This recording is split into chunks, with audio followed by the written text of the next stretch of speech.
करतो।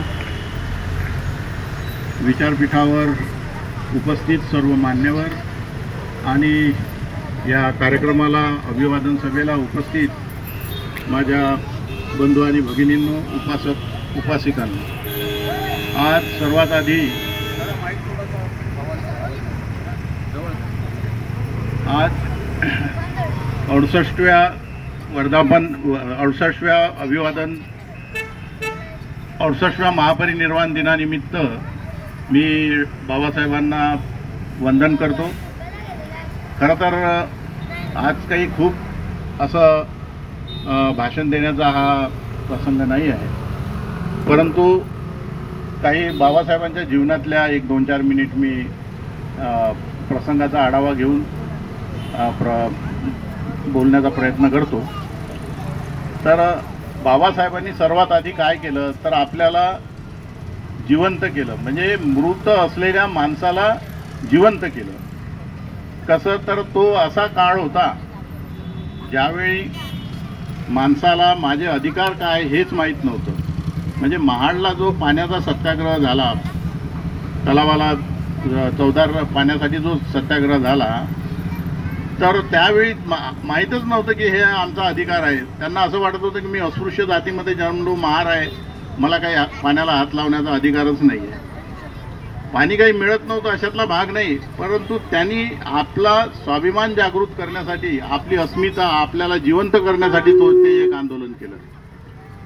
नंतर काळाराम मंदिर सत्याग्रह केला, तोही त्याचसाठी, काही मंदिरात जाऊन खूप देव पावणार होता अशातला काही भाग नाही, परंतु इथल्या अस्पृश्य माणसाला हे सांगायचं होतं, समजून सांगायचं होतं। आज परिस्थिती कशी आहे, तुम्हाला जर कोणी म्हटलं की इथे जाऊ नको, या मंदिरात जाऊ नको, तर तुम्ही म्हणाल असं कसं, पाण्याला हात नको लावू म्हणाल तर तुम्ही आपल्या बाया खोचाल। पण त्यावेळी तसं नव्हतं। तो तेव्हाचा माणूस काय म्हणायचा की ठीक आहे बाबा, जोहार मायबाप, पाटील म्हणतो किंवा गावातला जो उच्चवर्णीय म्हणतो की इथे नाही जायचं, हे आमचं आहे, सार्वजनिक पाणवठ्यावर तुम्ही यायचं नाही, तर तो तशीच त्याला वाचत होतो की ठीक आहे बाबा, आम्हाला देवाने अस्पृश्य म्हणून जन्माला घातलं, माझा काही अधिकार नाही। परंतु बाबासाहेबांनी ही जे चळवळ केली, त्या चळवळीमुळं त्यांना मृत माणसाला जिवंत केलं असं मी म्हणत असतो नेहमी, की त्याला जे अधिकार माहीत नव्हते, स्वाभिमान नव्हता, आत्मभान नव्हतं, ते आत्मभान बाबासाहेबांनी निर्माण केलं।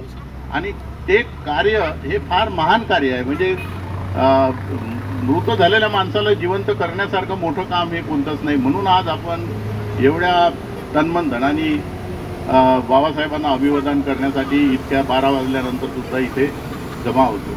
त्यानंतर या आत्मभान हरवलेल्या समाजाला पुढे नेण्यासाठी जे त्यांनी वेळोवेळी मार्गदर्शन केलं, शिका, संघटित व्हा, संघर्ष करा, किंवा त्यांनी जे भोगलं ते म्हणायचे की कित्येक दिवस मला शाळेत पाणी सुद्धा मिळत नव्हतं। म्हणजे शाळेमध्ये जेव्हा बाबासाहेब असायचे तर तो तहान लागल्यानंतर जर शिपाई नसेल तर त्यावेळेच्या प्रथेप्रमाणे ओंजळीमध्ये पाणी टाकायचे, तर शिपाई नसेल तर बाबासाहेबांना कित्येक दिवस पाणी सुद्धा मिळत नव्हतं। ही परिस्थिती होती। विषमतेनं बरबटलेला हा देश 1903 पर्यंत न्यायालयामध्ये अस्पृश्यांना प्रवेश नव्हता। 1903 पर्यंत। 1903ला मुंबई उच्च न्यायालयाने एक आदेश काढला आणि त्यामध्ये म्हटलं की अस्पृश्यांना न्यायालयात जाता येईल, परंतु त्यांनी सवर्णांना त्रास होणार नाही याची खबरदारी घ्यावी। म्हणजे काय परिस्थिती होती। आणि त्यावेळी न्यायालयात हे कसं व्हायचं खटला, तर तो वकील आतमध्ये असायचा आणि अस्पृश्य बांधव हा बाहेर असायचा त्या वरांड्यामध्ये, आणि मग त्याला जर काही सांगायचं आहे तर तो वकील बाहेर येऊन विचारायचा की तुझं काय म्हणणं आहे, मग तो न्यायालयाला सांगायचा। 1903 पूर्वी अशी परिस्थिती होती, म्हणजे त्याला आतमध्ये जायचा अधिकार नव्हता। तर ही परिस्थिती होती आणि ह्या परिस्थितीमुळे हा देश सुद्धा गुलामीमध्ये होता।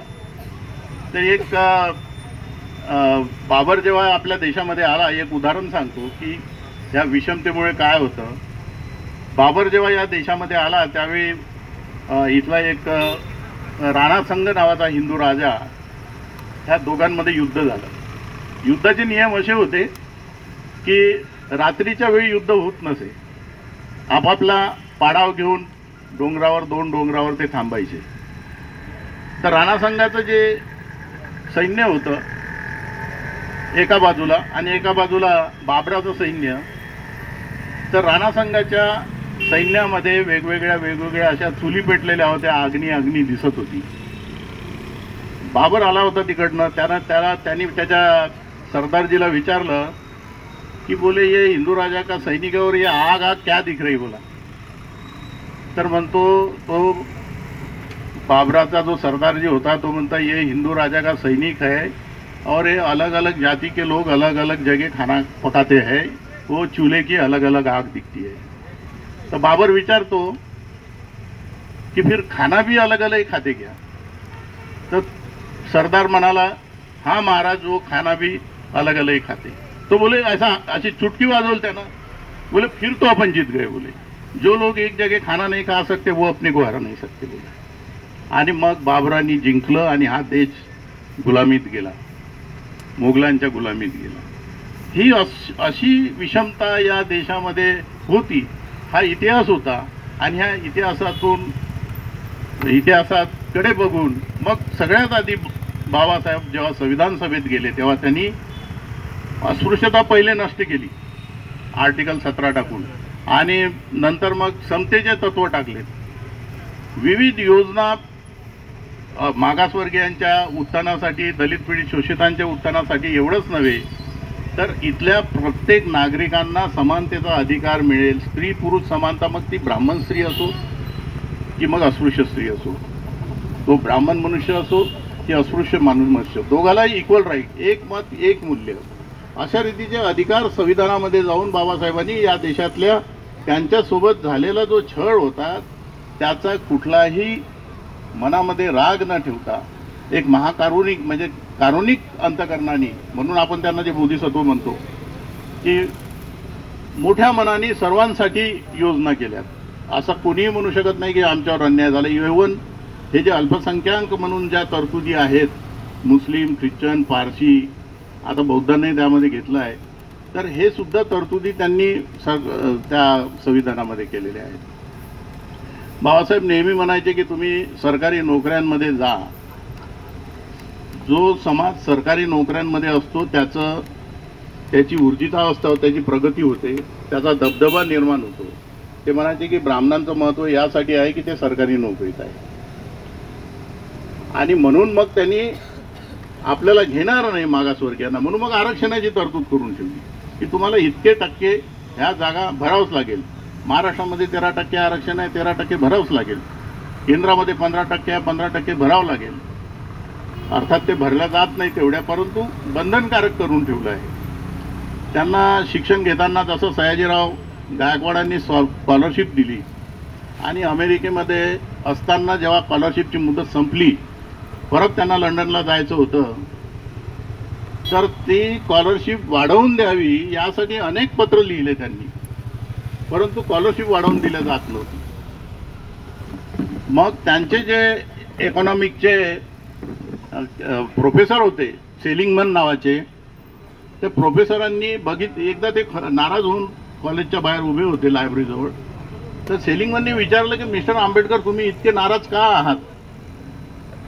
तर त्यांनी सांगितलं की माझ्या स्कॉलरशिपची मुदत संपली आहे आणि मी गायकवाडांना पत्र लिहितो, परंतु माझी मुदत वाढवून देण्यात येत नाही, मला आता परत जावं लागेल. तर ते काय व्हायचं की ते पत्र लिहायचे आणि तिथे एक जो मेहता नावाचा महाराजांचा जो सेक्रेटरी होता मुनीम, तो ते पत्र महाराजांजवळ ठेवतच नव्हता आणि त्यामुळे स्कॉलरशिप वाढवून मिळत नव्हती. मग सेलिंगमननी म्हणलं की you come to my chamber, त्याला ऑफिसमध्ये बोलावलं आणि एक शिफारशीचं पत्र लिहिलं. सयाजीराव गायकवाडांना पत्र लिहिलं महाराजांना की तुमच्या देशातला एवढा विद्वान मनुष्य आमच्या देशामध्ये आमच्या विद्यापीठात शिकतो, त्याने जर ते शिक्षण पूर्ण केलं तर तुमच्या देशाला त्याच्या बुद्धीचा फायदा होईल, विद्वत्तेचा, तुम्ही त्याला शिष्यवृत्ती वाढवून द्या. आणि मग जेव्हा हे पत्र गेलं तेव्हा मनुभाई मेहताला म्हणजे महाराजांच्या सेक्रेटरीला ते पत्र महाराजांजवळ ठेवणं भाग पडलं. महाराजांसमोर त्यांनी मंजूर केलं, महाराजांनी लगेच मंजूर केलं आणि स्कॉलरशिप मिळाली. त्यानंतर ह्या गोष्टीचा राग म्हणून बाबासाहेब जेव्हा शिक्षण घेऊन पूर्ण भारतामध्ये आले तर तो मनुभाई मेत आणि ते स्कॉलरशिप कशी होती सयाजीराव गायकवाडांची, म्हणजे त्या बदल्यात त्यांनी कुठं काम करायचं, त्यांच्या स्कॉलरशिपच्या बदल्यात त्यांच्या संस्थानामध्ये काम करायचं, नाही तर ते पैसे परत करायचे. म्हणजे एक प्रकारचं लोन समजा, एक तर परत करा किंवा मग तिकडे काम करा. तर एकदा ते जाऊन आले होते सुरुवातीच्या काळामध्ये. मग तिथे त्यांना राहायची व्यवस्था नाही झाली, दुरून फाईल फेकायचे, पाणी मिळू देत नव्हते, राहण्याची व्यवस्था केली नाही.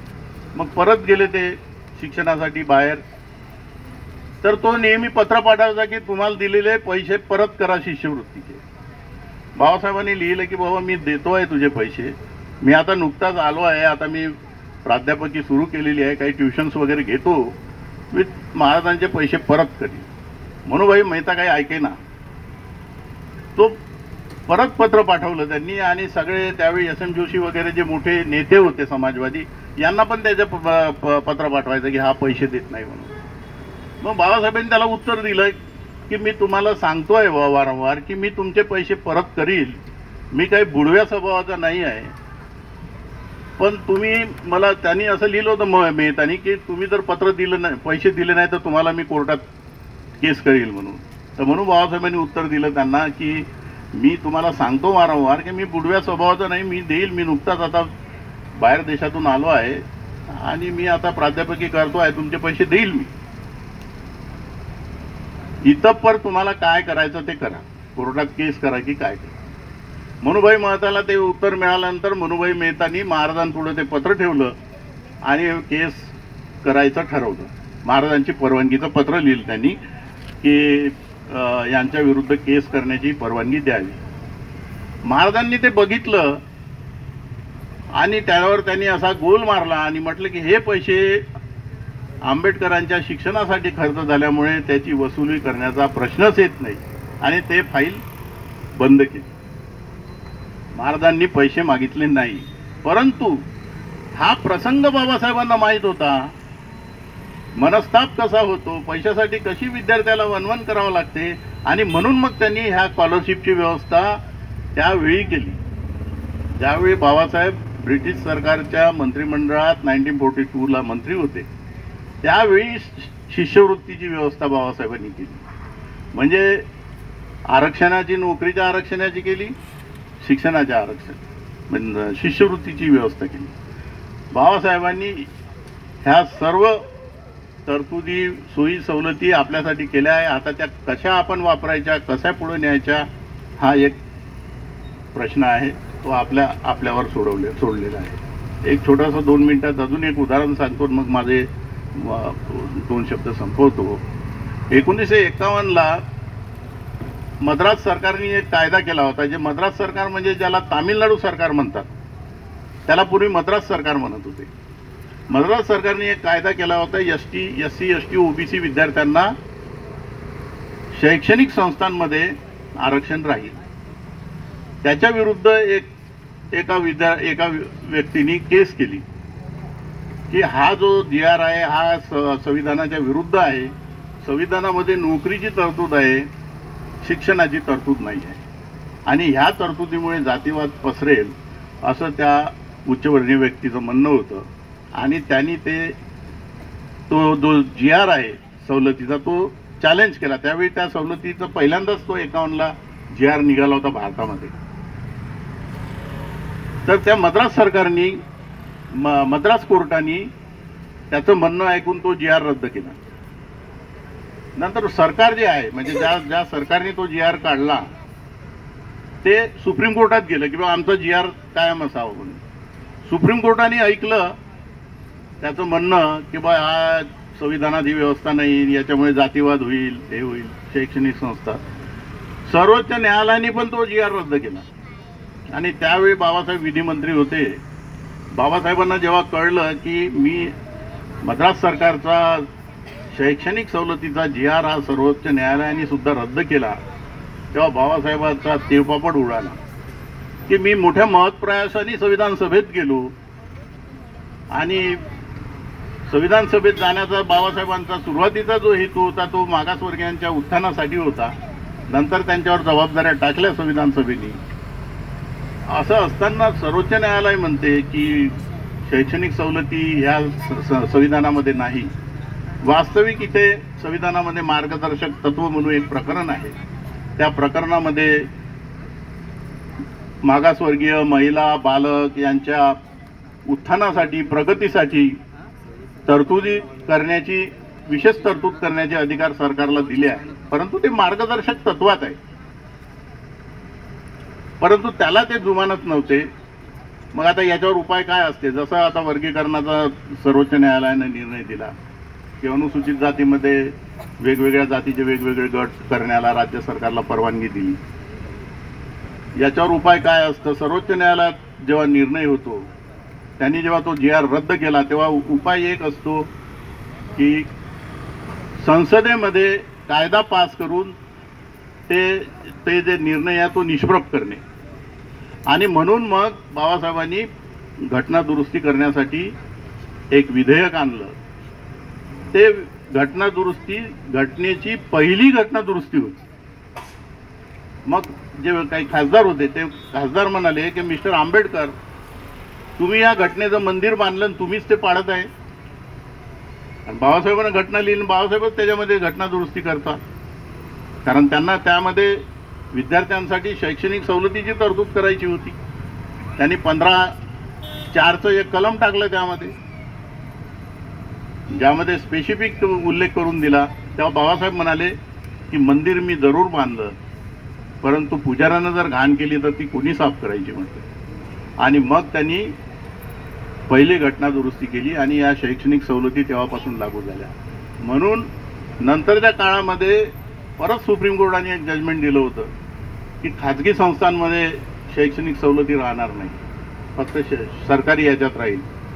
मग परत नंतरच्या गव्हर्नमेंटनी 2005च्या दरम्यान त्यामध्ये सुधारणा करून शैक्षणिक सवलती ह्या खाजगी संस्थांमध्ये सुद्धा राहतील अशी तरतूद केली. आणि म्हणून आज जे काही आपल्याला एक 100-150 घरामागे एक इंजिनियर दिसतो, कारण इंजिनिअरिंग आणि मेडिकल कॉलेजची 2-2, 3-3 लाख रुपयाची फी आहे. इंजिनिअरिंग मेडिकल कॉलेजची, प्रायव्हेट मेडिकल कॉलेजची 5 ते 6 लाख रुपये फी आहे वर्षाची. इंजिनिअरिंग कॉलेजची 2-2.5 लाख रुपये फी आहे. ती गव्हर्नमेंट भरतं, रिझर्वेशन मिळतं त्याला. तर त्यावेळी बाबासाहेबांनी जी मुलांच्या आरक्षणासाठी शैक्षणिक आरक्षणाची तरतूद करून ठेवली, त्यामुळे आज आपल्याला एक 100-150 घरामागे एक पदवीधर दिसतो, इंजिनियर दिसतो, डॉक्टर्स दिसतात. ही फार मोठी मेहरबानी बाबासाहेबांनी केलेली आहे. एवढंच नाही तर माझ्यासारखे सेवानिवृत्त न्यायाधीश, संध्याताईसारखे प्राध्यापक, खैरे साहेबांसारखे कार्यकर्ते, अँकर, सगळे आपली जे ज्येष्ठ मंडळी, तुम्ही आम्ही हे जे काही आहोत ते केवळ बाबासाहेबांमुळे आहे. आणि म्हणून आज बाबासाहेबांना आज आपण इथे अभिवादन करतो. परत एकदा बाबासाहेबांना वंदन करतो आणि माझे लांबलेले 2 शब्द इथेच संपवतो. सर्वांना माझा मानाचा जय भीम.